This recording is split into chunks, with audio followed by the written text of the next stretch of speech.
Isa sa pinakamasakit na part ang nagtatagas ang coolant, kaya ating gagawin yan.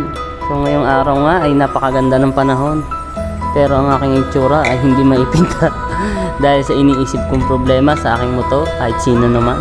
So yan, maaga pa nga lang ay nag-ayos na ako agad at dalhin ko motor sa karwasan. Makikita nyo naman sobrang dumi talaga at sobrang tumatagas yung coolant ko.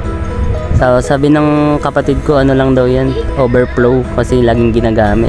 So inumpisahan na nga ni Idol, hindi ako nagpa-carwash sa JIC car wash. So lagi ako nagpa-carwash dyan.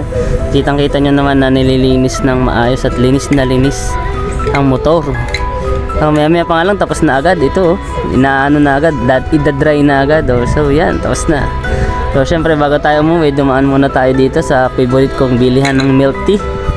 Din sa Tea and Leaf sa may Bagong Bayan lang nga rin.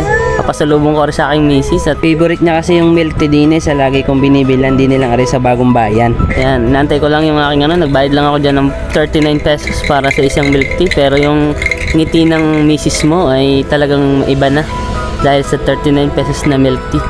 So binabalot na nga pala ni ate. Maya pa nga lang nandito na ako sa amin, sa bahay.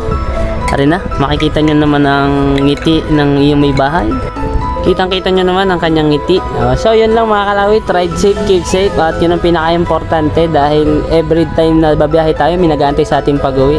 Ingat!